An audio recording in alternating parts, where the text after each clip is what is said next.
he just wanted to make sure that I knew how good Michael Hawkins was, and that if said something about if Venables, a Hall of Fame coach like that, probably knows what he's talking about when he says this guy is capable of playing right now. And I agree 1,000%. And I've never said anything bad about Michael Hawkins. And I wasn't saying anything bad about Michael Hawkins then. I was saying that going off of what we just saw, to want him to lose his job is crazy. That's it. We don't have enough information for that. And the people that are knee-jerk reacting to that extent, I think it's nuts. Shut up! Little dumbass.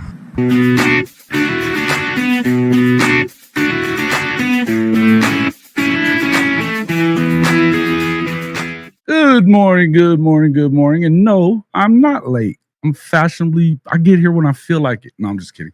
I love you guys for waiting for a couple minutes. I did have some background stuff going. Context, though. Context. Welcome back to Rise and Shine College Football. I'm your host, Jason Watkins. And if you love college football, you know you're in the right place. So before you forget, smash that red subscriber button, like our videos, and don't forget to ring the bell so you don't miss one moment of Hall of Fame college football. Dude, this is definitely what we want to talk about. And I mean, I have been getting nothing but wild comments and lots of views on that video from the other day when we were talking about how it wasn't the sky is falling and everything and what's going on. And context does matter, folks. It just does. It just does. I know I've been saying it a lot. I know I've been busting chops. It is what it is. But if you paid attention to everything, and this is what I mean by context matters, there's more than one thing involved in everything we're talking about when it comes to football. When it comes to this team, you have to look at more than one angle. You can't just look at the fact of, okay, here we go. What about the Temple D penetrating the line and putting the O in long yards? Look, it wasn't happening a whole lot early when you have the injuries and the shuffling that went around. They're trying to see what they have in certain places. They don't have film on a lot of these guys working within this system. There's your context for that offensive line, okay? Again, we were talking about the offensive line, okay? And a lot of the things that were going wrong, I've got so many freaking comments on these videos the last couple of days, talking a lot like some of these other guys. You know, like what did we just see, in here? Some of the things that we're hearing from the guys that have already popped in here. But saying stupid stuff like Jackson Arnold ain't it. We're going to win 5 games. Coming off of a 51-3 win, it's a 5-win team, no better. And I heard this from a guy that comes on this show quite often. I haven't seen him in here since he said that crap. But, I mean, these are the kind of things that you start hearing. What's up there, Sooner Brandon? Good to see you. More, I had somebody else, and one of the guys that was in here last night that was saying 7 wins. And I mean, and again, we're talking about a game where Jackson went 17-25. They were pinning their ears back because they had no other way to even try to affect the game. And they still scored 51 points. 44 on the offensive side. I mean, that's just by saying that because and really nobody really says anything about he's just, like one guy was telling me I could just tell he's not that guy. You could see it on Baker Mayfield right away. Now that's bullshit and I know it's bullshit because I could hear and listen to people all the way going back then that were saying that all the way to his senior year when he won the Heisman and went number 1, there were people around the program that did not love Baker Mayfield. He's a legend now. And we forget about the people that wanted him not in the game, even going into the Tennessee game, where he made that comeback. And once they were down, they really didn't want him in. There was a lot of questions there too, right? But in talking about this stuff, It's tough. It really is because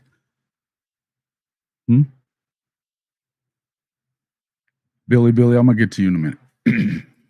In talking about this stuff, it's hard because when you're trying to combat silly talk and you want to interact with the people in the comment section. Look, I appreciate the fact that you guys are watching the content. I really do. Some of it gets tough, and there's some guys that you just can't bother talking to them because it is just going to be negativity. And some people, the sky is falling all day, every day. It doesn't matter what's going on. They're going to look at the negative side of anything they can, a la a 51-3 freaking win that they were never pushed in. But you look at the few little negatives that you can find and you blow it up into this thing that now it's not about the offensive line. It's about the quarterback sucks. The quarterback that was a 5-star plus won the Elite 11 and was named High School Player of the Year 2 years ago. He sucks now. Last year, it was Dylan Gabriel that sucked. He's like one of the leaders for the Heisman Trophy this year at Oregon, but we hated him. I'm not saying it's everybody, because in fact, most of the people that are in this audience that are in here on our live shows are not this way, right? They're just not. But in talking about this stuff, and I knew we were going to get to some of this, but you run the risk of maybe somebody sees it on Twitter and they don't catch it right as soon as you're talking about it. And it's not that I'm saying anything about Michael Hawkins, who, by the way, I think the dude is unbelievable. And I would agree. There's other people, obviously some of the people in that comment section, that they're already calling for Hawkins. He needs to be the guy. You can see it on him. The same stuff, of course, that you were hearing last year about Jackson instead of Dylan. Okay. Now, I would tell you that when it comes to Jackson and Dylan, there is a clear difference in the floor and the ceiling of those two players. Right? I don't think there's a very clear difference between Jackson and Michael Hawkins. Probably very little, right? If there is one, it's going to be in the speed that you get from Michael Hawkins. And then a lot of people are thinking that he's not as good a passer as Jackson. We don't know that because they haven't thrown the ball a whole lot with him. He was 2 of 4 the other day. There were short passes. His completions, they were 4.5 yards per catch, something like that, or per completion. But he didn't get a lot of opportunities. He also didn't get a ton of opportunities in the spring game.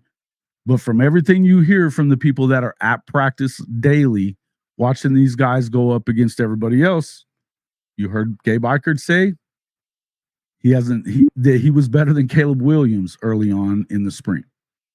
That's a big compliment. A big compliment. So, what does that cause? All right. Now, I don't know that I disagree with that. And I was actually one of the first people that was talking good about Michael Hawkins when he was in high school. Because if you remember right, he was a 3-star on a lot of boards. A lot of boards. He went from Allen, which is where Kyler Murray played, to Frisco Emerson, and nobody was thinking a ton of them. He just goes out there and has 55, something like that, 55 touchdowns and 2 or 3 turnovers on the season. Unbelievable player. The school was 4 freaking years old. They had their first graduating class. He was in it. And he takes them all the way to the semifinal. They put up a hell of a game against South Oak Cliff. Oak Cliff ends up winning that one in the semifinal round of the 5A playoffs. They win their 2nd straight state championship. There is no way in hell without Michael Hawkins that they get that far with that football team. And I'm not saying that the rest of the team isn't good, but there's no way that you can put that kind of talent together in that short of amount of time and really go through and compete. It just doesn't happen, man. It's like doing it in the SEC. You're not going to do it right away. We're just talking about Houston in the Big 12. It's not going to happen right away. They had to break it down to the studs just like Oklahoma had to once Venables got here. So you start looking at this, and I'm telling you, I was saying it then, this guy is that dude. I remember somebody's talking about Kevin Sperry, which I like Kevin Sperry a lot. You want to talk about a guy that throws a ball.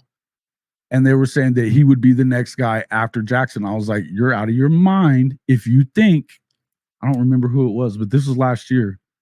And I told them they were out of their damn mind if they thought that he was going to jump over Michael Hawkins. No way in hell. There's no way in hell. I just don't see it. Aside from an injury, he just brings another thing to the table, right? Now, Jackson can run a little bit. You know, he's mobile. He's not a guy that's just, cement shoes or anything like that. That's not who he is. But he doesn't run in the 4.3s, high 4.3s, low 4.4s. He doesn't. So, and I would tell you that Hawkins also has a cannon. The point I'm trying to make is, if somebody just jumps into the conversation right now, they're watching this video right here when I was talking about what he did in the playoffs and stuff like that, and his skill set and how good he is. They don't know what I said before that. They don't know how I set any of that up. But immediately they're probably saying, oh shit, he's calling for Jackson Arnold's job. No, he's not. No, he's not. The other day, when the people that are calling for Jackson's job already in the comment section, because it had already been going on, and I said that they were out of their freaking mind. Now, I said they were out of their mind. Two things can be true at the same time. It does not mean that I think that Michael Hawkins is not capable of coming in and leading this team and winning a lot of games, getting to the playoff, doing everything that you possibly think you might do with Jackson Arnold, maybe more because he's got a little bit more speed. Now, the person that was on Twitter yesterday, he just wanted to make sure that I knew how good Michael Hawkins was, and that if said something about if Venables, a Hall of Fame coach like that, probably knows what he's talking about when he says this guy is capable of playing right now. And I agree. I agree 1,000%. And I've never said anything bad about Michael Hawkins. And I wasn't saying anything bad about Michael Hawkins then. I was saying that going off of what we just saw, to want him to lose his job is crazy. That's it. We don't have enough information for that. And the people that are knee-jerk reacting to that extent, I think it's nuts. Jackson Arnold is already, somebody just said it in here earlier, already one of the best quarterbacks in the country. He's got more arm talent. Point out some people that got more, because I don't know who they are. At some point, one will not be content being number two. That's correct. That's correct. That point is not right now, though, Billy. That point is not today. It would be today if Jackson was number two right now. And here's where the context comes in. They also have one of the best wide receiver rooms in the country, wide receiver talent. Now, we also have a running back room that, if you're going to actually utilize it as you should, and I think that that's coming, they're committed to running the ball. You have to be committed to running the ball. And they have running backs that can break it off. You got Gavin Sawchuk, but man, Javonte Barnes sure looks like the guy that we saw as a freshman. And Taylor Tatum, he's that guy that might end up being a starter pretty early in his career here. But if you paid attention to what you saw the other day, he didn't get really rattled, even though they were pinning their ears back and coming at him. 57 yards in the air, that ball went somewhere in the neighborhood of that he connected on with Jalil Farouk. And it was on the money. How many times did you see that from Dylan Gabriel last year, that a receiver didn't have to stop and come back on a deep ball? Not only did he have the arm to get that ball out there, he did that being hit. It was an off-platform throw, and it was a strike. I haven't seen anybody make a throw like that in a while. The one that he threw at J.J. Hester, pretty damn good throw too, man. He just dropped it. I'm going to keep on saying the word. I'm going to keep on saying the word. Context is important. Context is important. They were in zero danger of losing that football game the other day. They literally won 51-3. It could have been 100-3 if they really wanted to show their teeth. It could have been 100-3.